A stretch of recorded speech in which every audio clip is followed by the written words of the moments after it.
Morning, Sister Kate here. Today's video is about looters. Yes, Looters. And the context is this. Looters come out in a couple of different circumstances. One of them is when there's some sort of political deal going on and the people who are looting are in disagreement with something and they're not happy about it, and so they take to looting to show their anger and disapproval. Another way you get looters is in the case of an emergency. Katrina is a typical example. We had a very large-scale emergency natural disaster, which was foretold for about 5 days. So there was time to, 1, leave the area, 2, get yourself prepped.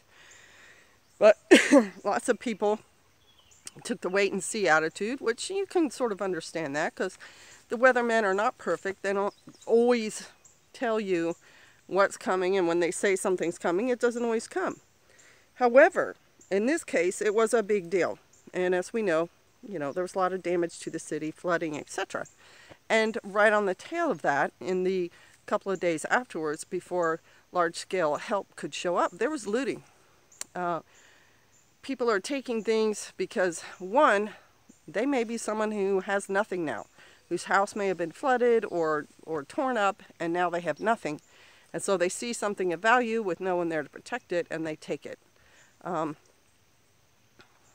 Sometimes it's irrational. Sometimes people grab and run with, TVs and stuff that are very heavy. If you don't have electricity because you're in the aftermath of an emergency, how are you going to use that thing anyway?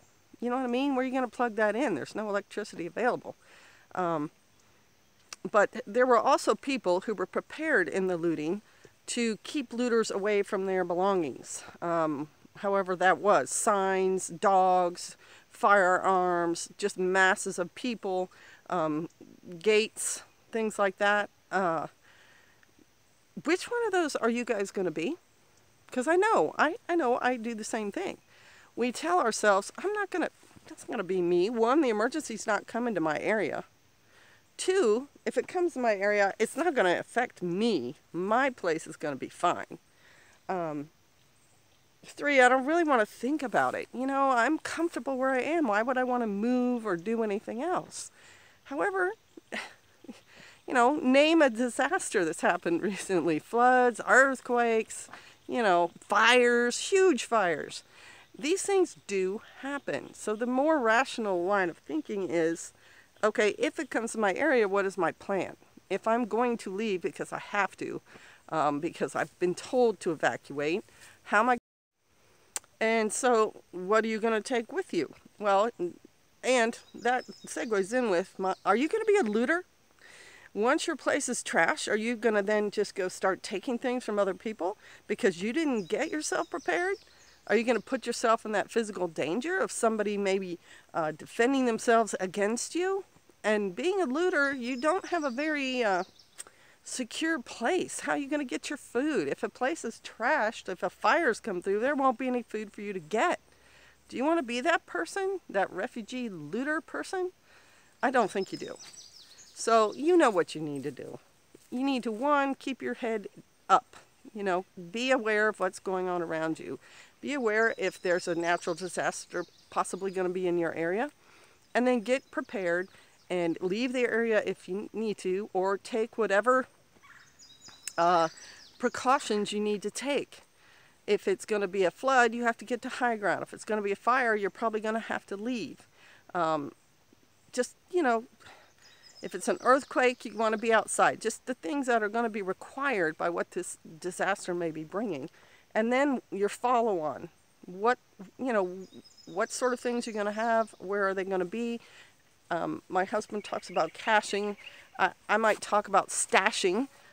If you have a bank, you can use a security deposit box to stash things. If you want to put it in a different city, you can use a bank. You can use a locker at a gym, or you can rent space in a storage somewhere else and keep your stuff there should you think you're going to need to flee.